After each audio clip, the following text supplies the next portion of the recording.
로마서를 보시면 12장 일종의 전환점이잖아요. 전환점인데, 그러므로 형제들아 내가 하나님의 모든 자비하심으로 너희를 권하노니 너희 몸을 하나님이 기뻐하시는 거룩한 산 제사는 개역 성경이었고요, 우리 개역 개정판은 산 제물로 드리라 그리 되어 있습니다. 이는 너희의 드릴 영적 예배니라. 너희는 이 세대를 본받지 말고 오직 마음을 새롭게 함으로 변화를 받아 하나님의 선하시고 기뻐하시고 온전하신 뜻이 무엇인지 분별하도록 하라. 아멘. 이사야 선지자는 유대인 이스라엘을 가리켜서 눈이 있어도 보지 못하고 귀가 있어도 듣지 못하는 백성, 그렇게 말했어요. 왜 그랬을까요? 하나님의 말씀을 몰라보고 하나님을 몰라본다는 것으로 그렇게 말합니다. 여러분은 보이지 않는 하나님을 본 것처럼 믿고 본 것처럼 예배하고 하나님을 따르는 성도가 되었습니다. 세상 사람들은 보이지 않는 하나님이 어디 있냐고, 눈에 보이지 않게 들리지 않게 하나님을 믿을 수 없다고 그렇게 말합니다. 귀가 있어도 듣지 못하고 눈이 있어도 보지 못하고. 왜 그럴까요? 하나님의 시각이 열려있지 않기 때문에 그럽니다.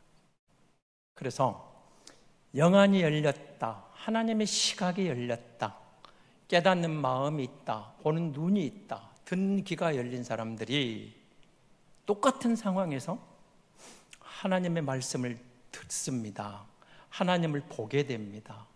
하나님을 만나게 됩니다.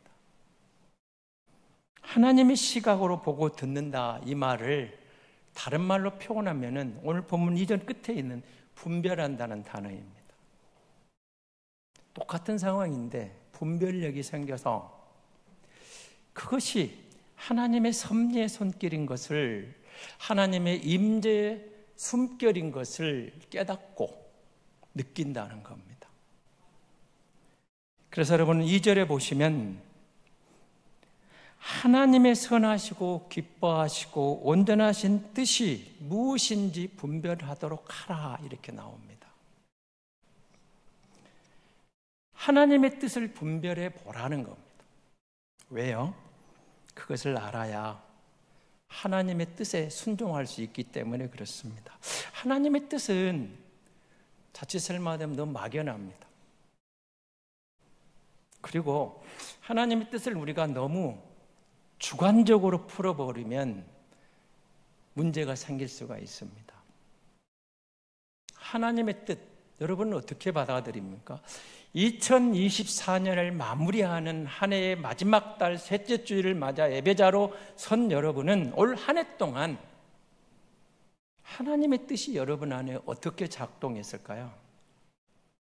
다 이해가 되는가요? 사실은 고난당할 때 힘든 순간을 보내면 풀리지 않는 수수께끼, 하나님의 뜻이 무엇입니까? 하나님 이해가 안 됩니다. 어쩌면 이 땅에서는 마지막 순간까지 그 사건만큼은, 그 일만큼은 난 하나님 뜻을 이해 못합니다. 그럴 수 있는 것도 우리에게는 있습니다. 도저히 이해가 안 됩니다. 그런 것이죠. 그래서 바울은 우리에게 그렇게 말하는 것입니다. 하나님의 뜻을 분별하라. 어떻게 해요? 하나님의 선하시고 기뻐하시고 온전하심이 기본입니다. 무슨 말일까요? 하나님은 악하지 않다는 거예요. 그러니까 우리가 예수 믿어 믿음으로 구원받아 하나님의 자녀가 되었다면, 구원받은 성도라면 우리 안에 갈등이 생길 때 선한 것과 악한 것이, 여러분 우리 안에는 늘 이게 싸우잖아요.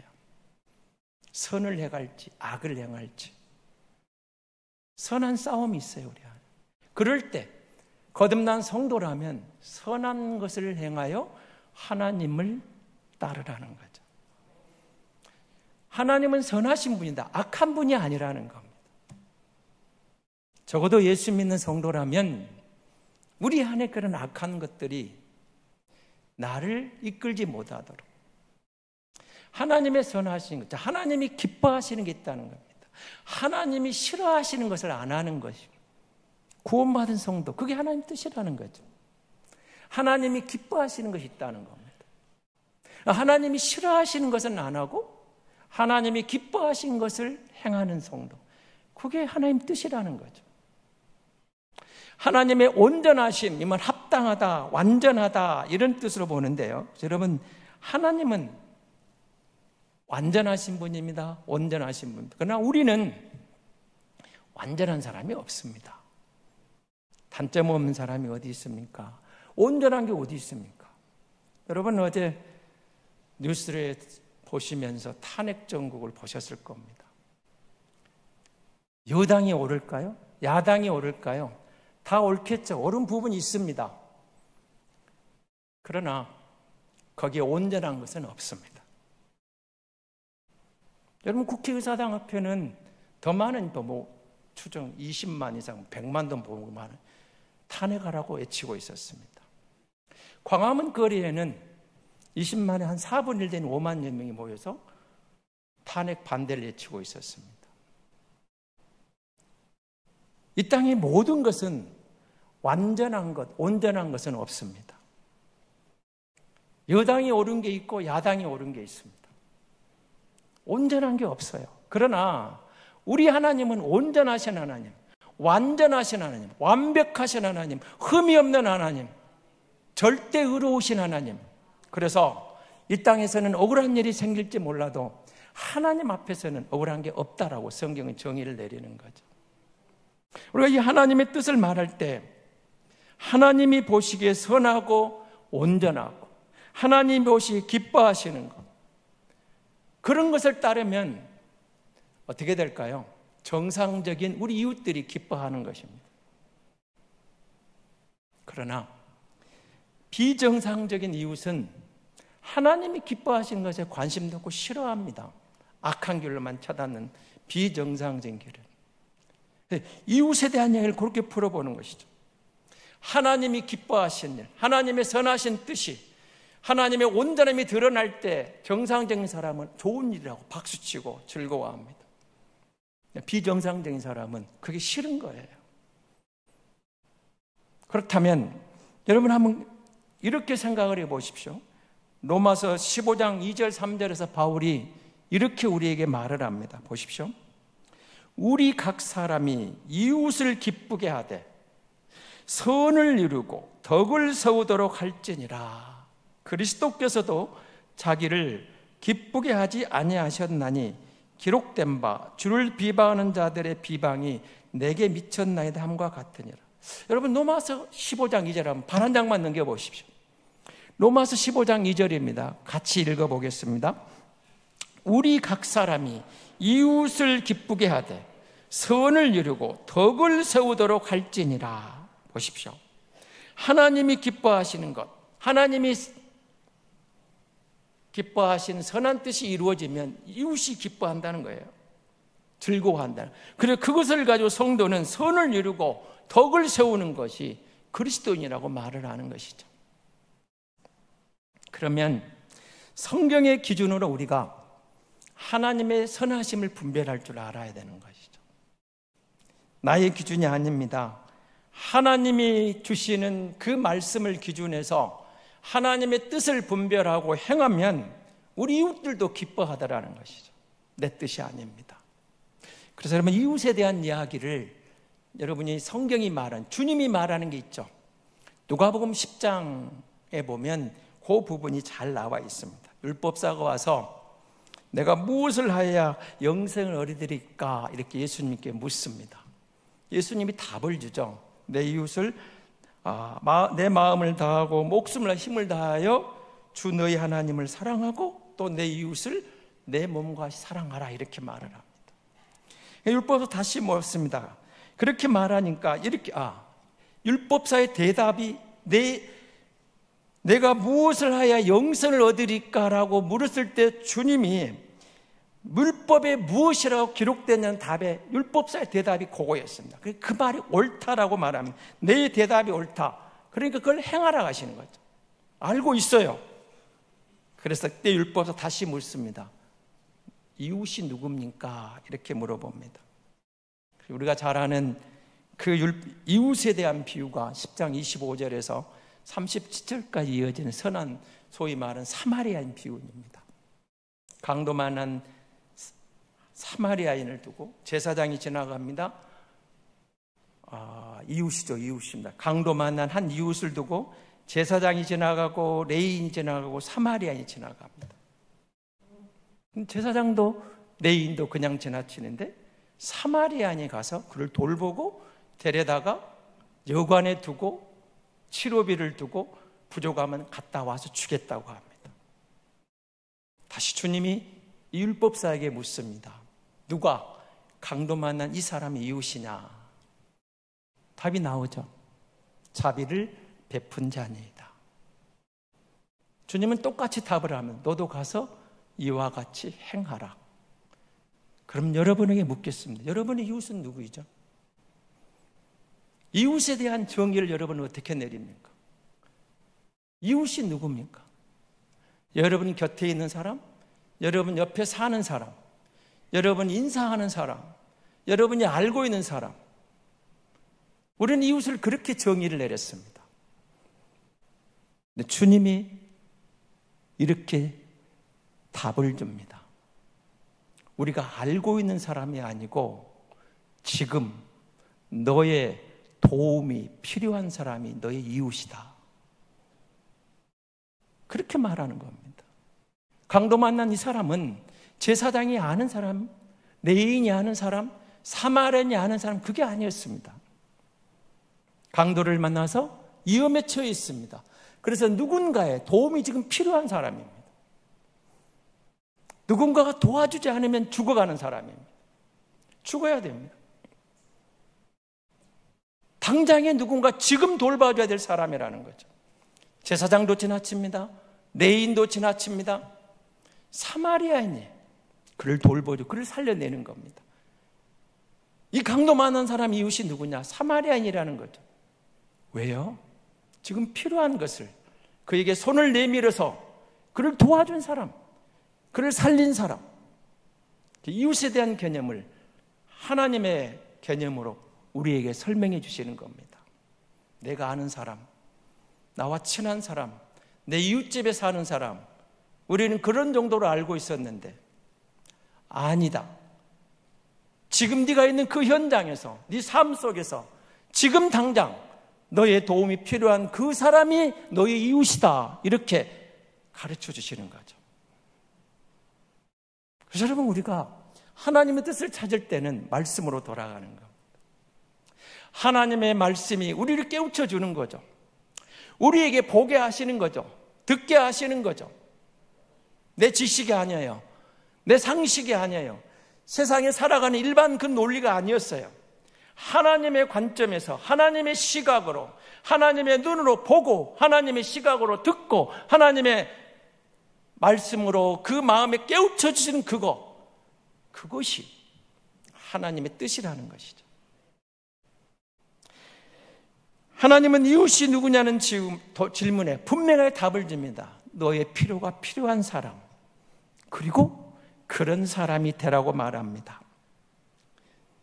제사장과 레위인은 눈이 있어도 이웃을 보지 못했지만 사마리아인은 눈으로 이웃을 보았던 것입니다. 제사장은, 레위인은 강도 만난 거의 죽게 되어 쓰러진 사람을 자기 이웃으로 분별하지 못했지만 사마리아인은 그를 자기 이웃으로 분별했다고 주님이 말씀하고 계시는 겁니다. 우리가 예수 믿어서 새 사람이 된 사람입니다. 오늘 본문은 이렇게 시작합니다. 그러므로 이렇게 됩니다. 그러므로는 여러분 접속사인데요. 앞에 있는 내용들에 대한 결론에 대한 이야기를 읽을 때 이런 접속사를 쓰죠. 어디까지일까요? 1장에서 여러분 11장까지 전체적인 내용. 그런데 로마서 1장에서 8장까지 보면 모든 사람이 죄인인데 하나님의 은혜를 입어 구원받았다. 유대인도 예수가 필요하고 이방인도 예수가 필요하고 너희의 선함으로, 너희의 의로움으로, 너희의 출생으로 가문으로 구원받은 게 아니고 모두가 예수 믿어 구원받는다. 그 이야기. 만민. 모든 사람은 죄인이지만 모든 사람은 예수 믿으면 구원받는다고 1장부터 8장까지 내용입니다. 그리고 9장, 10장, 11장은 그런데 조금 가져와요. 누가? 유대인에 대한 이야기입니다. 바울이 유대인이잖아요. 여러분, 우리가 어쩔 수 없습니다. 한민족이죠. 대한민국 사람이죠. 이 나라가 잘 되기를 바라죠. 밖에 나가서도 우리가 잘하기를, 우리 대한민국 사람, 여러분 스포츠를 보더라도 우리나라 선수가 이기면 기분 좋잖아요. 어제 스포츠 뉴스를 보다가 조금 기분 안 좋은 일은 안세영 선수가 졌더라고요. 별로 안 좋아. 그런데 백하나 이하나인가요? 그 두 복식조가 이겼어요. 그 기분 좋아. 저는 배드민턴 잘 못 치거든요. 그래도 우리 선수가 이기니까 기분 좋고 우리 선수가 졌다니까 좀 기분이 안 좋아. 이상하죠? 저하고 아무 상관없는 사람들인데 우리나라 국가대표가 이기면 기분 좋고 우리나라 국가대표가 지면 내가 진 것 같고, 그게 민족의식이죠. 그렇지 않은가요?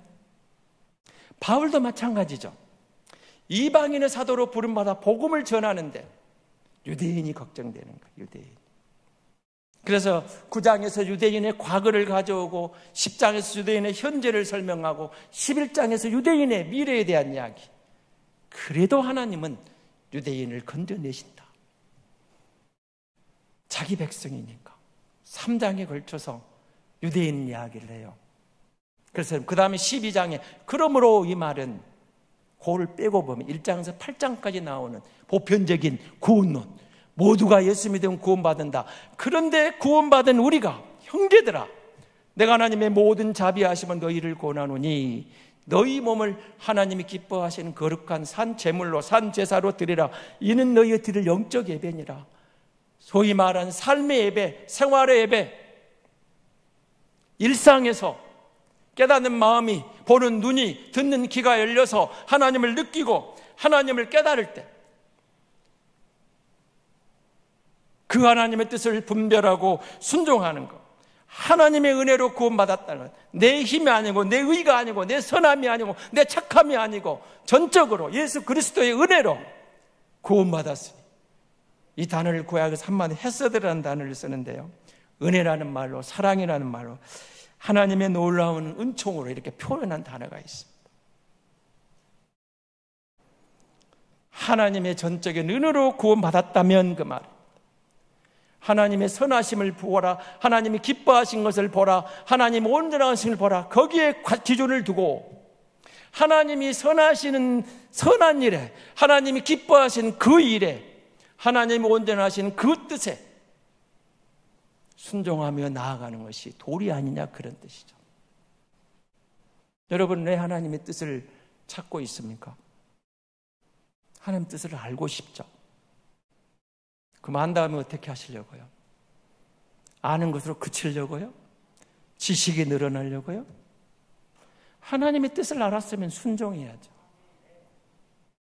하나님의 뜻을 찾는 것은 순종하겠다는 전제가 아닌가요? 하나님의 뜻을 분별하는 것, 분별해서 지식이 높아지려고요? 아니잖아요. 사랑하는 성도 여러분, 오늘 저와 여러분 이 자리에 있는 것도 사실은 많은 분별과 선택의 결과입니다. 우리의 삶 전체가 순간순간 선택이고 분별의 결과입니다. 오늘 주일입니다. 예배자로 가야지. 내가 하나님의 예배하는 날이지. 내가 이 날을 기억하고 예배자로 하나님 앞에 가야지. 그런 생각에 따라 왔죠. 근데 여러분, 예배로 오기까지 누군가는 당연히 오고 누군가는 많은 고민과 갈등 속에서 온 사람이 있을 수 있죠. 왜요? 방해하는 요소들이 많으니까 그렇죠. 친구의 전화가 있습니다. 오늘 무슨 모임이 있습니다. 오늘 무슨 스키 타러 가자는 사람이 있습니다. 오늘 무슨 초대에 추천한 사람이 있습니다. 야, 오늘 우리끼리 오랜만에 동창끼리 만나자. 가족끼리 만나자, 많은 이야기들이 당연히 예배 자리로 와야 되는데 오기까지 우리에게 많은 갈등을 초래한 일들이 있었습니다. 없는 사람도 있었겠지만 누군가는 많은 갈등 속에서 그래도 나는 오늘 내가 주의를 기억하여 예배 자리에 가는 것이 하나님의 뜻인 것으로 분별했기 때문에 선택하고 예배 자리에 왔다는 것이죠. 내가 하나님을 예배하지 않고 다른 일 하는 것보다 내가 예배하는 것을 하나님이 기뻐하시거든요. 내가 하나님을 예배함으로 하나님이 기뻐하시려는 그것이 오늘 이 시간 나를 향한 하나님의 뜻인 것으로 깨달아져서 하나님이 나를 구원하신 은혜에 감사하는 마음으로 예배 자리로 온 것입니다. 하나님의 은혜를, 하나님의 자비를, 하나님의 사랑을 깨닫고 감격하면 감격할수록, 느끼면 느낄수록 하나님이 기뻐하시는 삶을 살고 싶은 거예요. 여러분, 자식들이 철이 들면요, 어떻게 해서는 엄마 아빠의 기쁨이 되고 싶은 거예요. 그러지 않은가요? 철이 들면 우리 엄마 아빠 마음을 편하게 들어주고 엄마 아빠를 기쁘게 들어주고 그런 마음이 생겨요.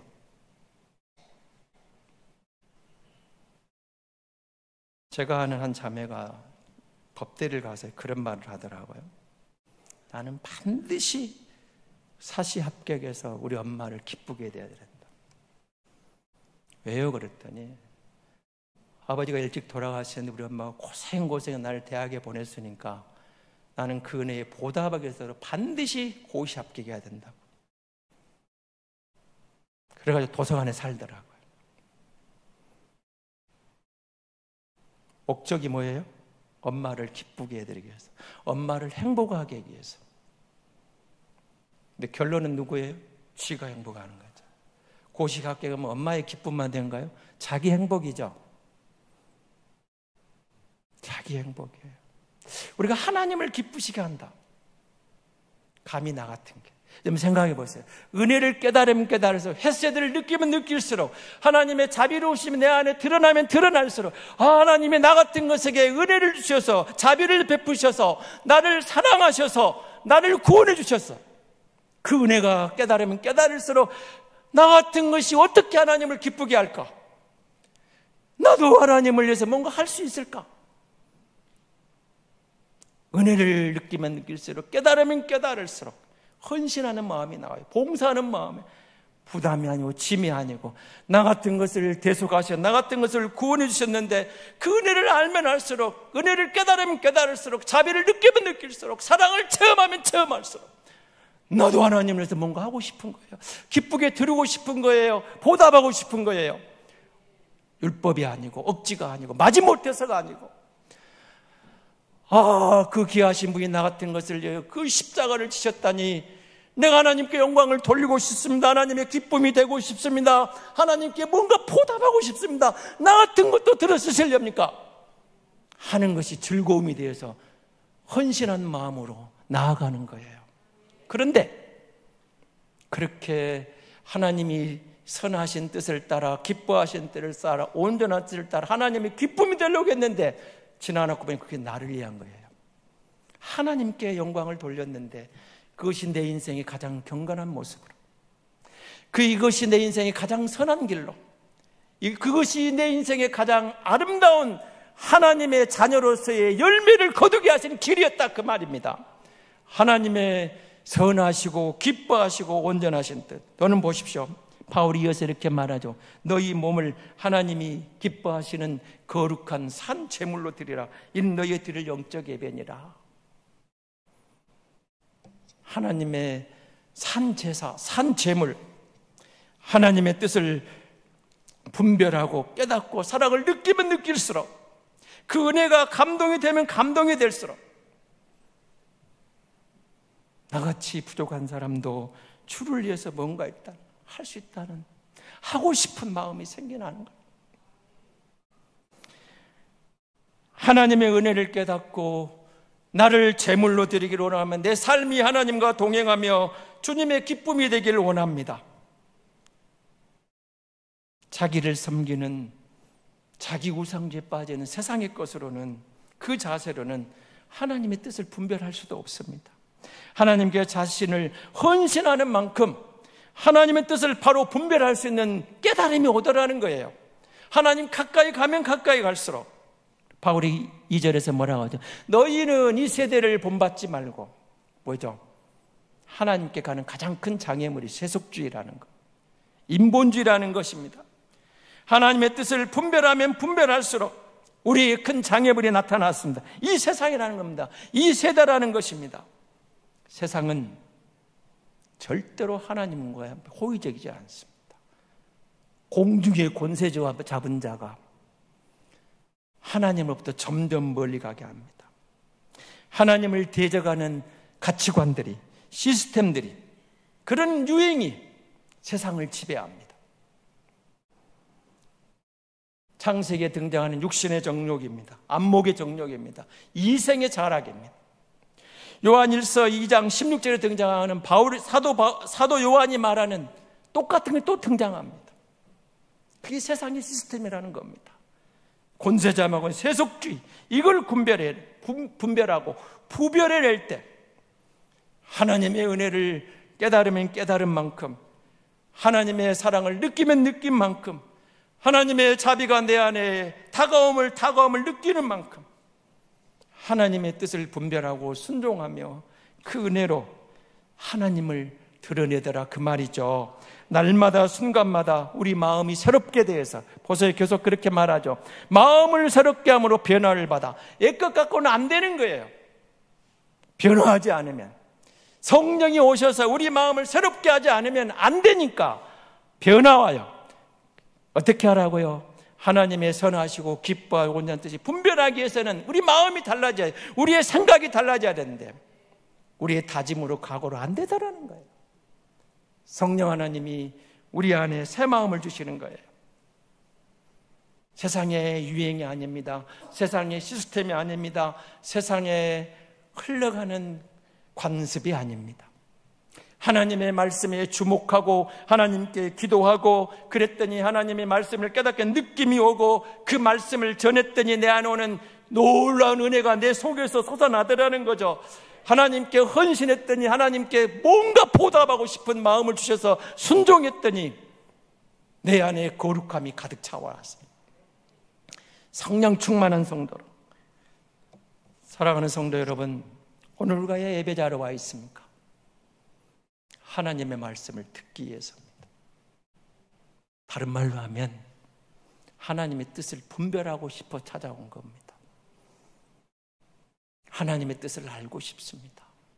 그리고 이 부족한 사람도 그 뜻에 순종하길 원합니다.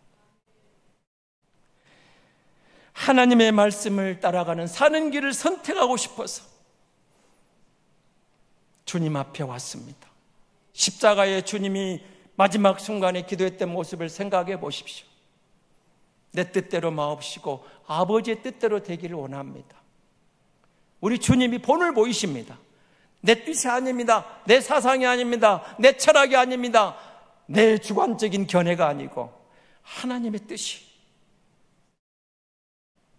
아무리 힘들어도 고통스러워도 어려워도 하나님의 뜻이 이루어지길 원합니다.